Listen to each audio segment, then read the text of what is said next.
This is Plant-Based Briefing, and I'm your host, Marian Erickson. This week, I'm going to re-release some of the most popular episodes as Encore episodes. I have a library of over 1,000 episodes, and I have a really busy schedule right now. I've started a new job overseeing a pickleball and tennis club and getting all the operations up and running and lots of changes put in place. So that's really consuming my time. But this podcast is still the most important thing that I can do. So I don't want to miss a week, but there's so much information already recorded that I can share with you. So I hope you enjoy the Encore episodes this week. This is Plant-Based Briefing, Dr. Greger's Daily Dozen Healthiest of Healthy Foods by Michael Greger, MD at nutritionfacts.org. And I'm Marian Erickson, host of this podcast where I curate, get permission, and narrate a variety of articles related to plant-based and vegan living. And today's is from Dr. Michael Greger at nutritionfacts.org, one of the go-to places for nutrition information. It's a nonprofit founded as a science-based public service to provide free updates on the latest in nutrition research. There's a lot of confusing information out there, usually presented by people with a financial interest, so Nutrition Facts summarizes the latest in peer-reviewed nutrition and health research with no conflicts of interest. There are no ads, no corporate sponsorships, and 100% of all proceeds Dr. Greger has ever received from his books and DVDs and speaking engagements has always and will always be donated to charity. So you can trust the information that he's presenting. So now let's get to today's plant-based briefing. Dr. Greger's Daily Dozen Healthiest of Healthy Foods by Dr. Michael Greger at nutritionfacts.org. In my book, How Not to Die, I suggest we try to center our diets around whole plant foods, but some plants are healthier than others. For example, you can apparently live extended periods eating practically nothing but white potatoes. That would, by definition, be a whole food plant-based diet, but not a very healthy one. All plant foods are not created equal. The more I've researched over the years, the more I've come to realize that healthy foods are not necessarily interchangeable. Some foods and food groups have special nutrients not found in abundance elsewhere. For example, sulforaphane, the amazing liver enzyme detox-boosting compound, is derived nearly exclusively from cruciferous vegetables. You could eat tons of other kinds of greens and vegetables on a given day and get no appreciable sulforaphane if you didn't eat something cruciferous. It's the same with flax seeds and the anti-cancer lignin compounds. Flax may average 100 times more lignans than other foods, and mushrooms aren't even plants at all. They belong to an entirely different biological classification and may contain nutrients like ergothioneine not made anywhere in the plant kingdom. So technically, maybe I should be referring to a whole food plant and fungus-based diet, but that just sounds kind of gross. It seems like every time I come home from the medical library buzzing with some exciting new data, my family rolls their eyes, sighs, and asks, "What can't we eat now?" Or they'll say, "Wait a second, why does everything seem to have parsley in it all of a sudden or something?" They're very tolerant. As the list of foods I tried to fit into my daily diet grew, I made a checklist and had it up on a little dry erase board on the fridge, and we'd make a game out of ticking off the boxes. This evolved into my daily dozen, the checklist of all the things I try to fit into my daily routine. My daily dozen includes beans, berries, other fruits, cruciferous vegetables, greens, other vegetables, flax seeds, nuts and seeds, herbs and spices, whole grains, beverages, and exercise. By beans, I mean legumes, which also includes split peas, chickpeas, and lentils. You know, while eating a bowl of pea soup or dipping carrots into hummus may not seem like eating beans, it certainly counts. We should try to get at least 3 servings a day. A serving is defined as a quarter cup of hummus or bean dip, a half cup of cooked beans, split peas, lentils, tofu, or tempeh, or a full cup of peas or sprouted lentils.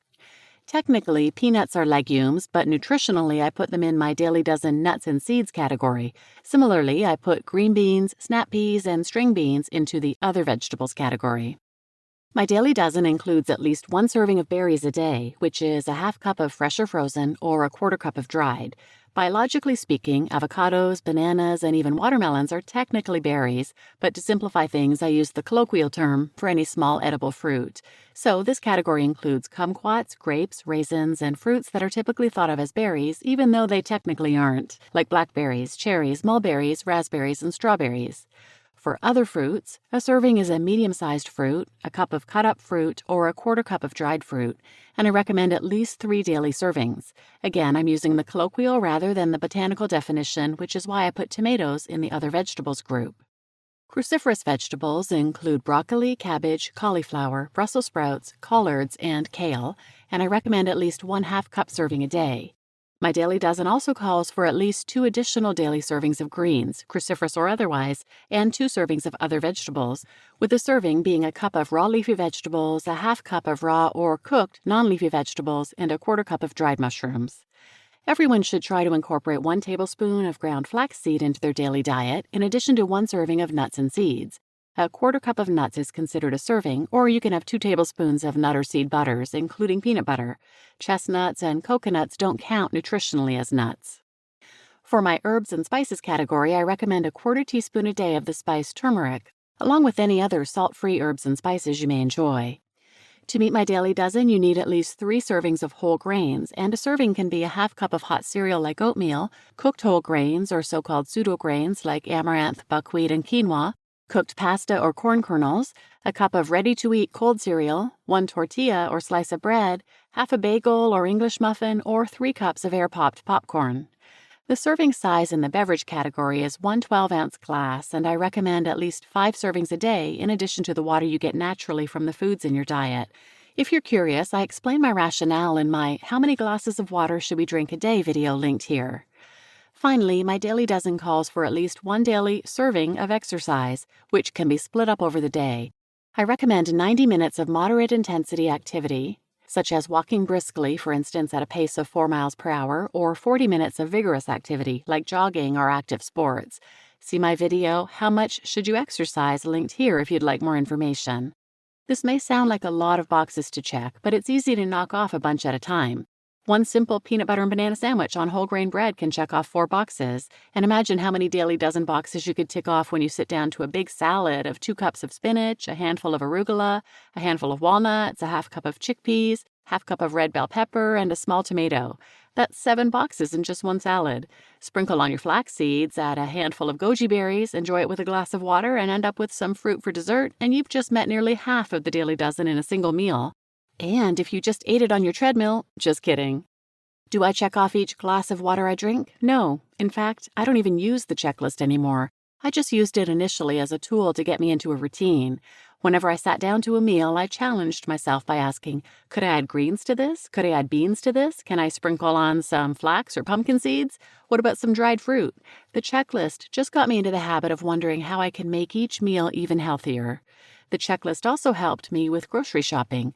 Although I always keep bags of frozen berries and greens in the freezer, if I'm at the store and want to buy fresh produce for the week, it helps me figure out how much kale or blueberries I need. In fact, the checklist even helped me picture what a meal might look like. When you look over the daily dozen, you see that it includes 3 servings each of beans, other fruits, and whole grains, and about twice as many vegetables in total than any other component, when you add up the cruciferous vegetables, greens, and other vegetables. So, glancing at my plate, I can imagine 1/4 of it filled with grains, 1/4 with legumes, and vegetables taking up the other half, along with the side salad and fruit for dessert, for instance. I really like 1-bowl meals where everything's mixed together, and even then the checklist helps me visualize. Instead of a big bowl of spaghetti with some veggies and lentils on top, I think of a bowl of vegetables with some pasta and lentils mixed in.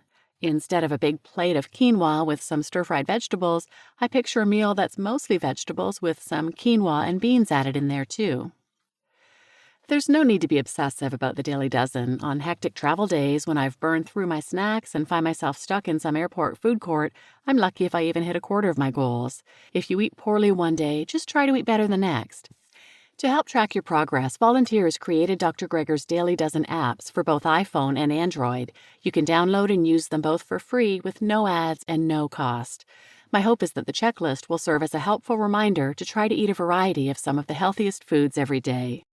In summary, here are the key takeaways. All plant foods are not created equal, so although we should try to center our diets around whole plant foods, we should be sure to incorporate the most healthful ones. Some of the most special and important nutrients are sulforaphane, which is found almost exclusively in cruciferous vegetables, and flax seeds with their anti-cancer lignin compounds. The Daily Dozen checklist is the synopsis of recommendations I make in my book, How Not to Die, incorporating everything I try to fit into my daily routine and list categories and minimum servings. My daily dozen includes beans and legumes, including split peas, chickpeas, and lentils, berries, other fruits, cruciferous vegetables, greens, other vegetables, flax seeds, nuts and seeds, herbs and spices, whole grains, beverages, and exercise. The Daily Dozen is intended to inspire you to eat more healthful options and look at each eating experience as an opportunity to maximize nutrition. And to help you tick the Daily Dozen boxes, volunteers created Dr. Greger's Daily Dozen app, completely free to download and use and available for both iPhone and Android. This was quite the departure from our regular blogs. Normally we just share the science from primary sources and peer-reviewed medical literature, but I want nutritionfacts.org to be more than just a reference site. I want it to be a practical guide on translating this mountain of data into day-to-day decisions, which is where my Daily Dozen app slips into the mix. It's available for free on iTunes and as an Android app, thanks to an amazing group of volunteers on our open source initiative. You just listened to Dr. Greger's Daily Dozen Healthiest of Healthy Foods by Dr. Michael Greger at nutritionfacts.org. And I'm your host, Marian Erickson. Please share this episode with anyone who might benefit, and thanks for listening.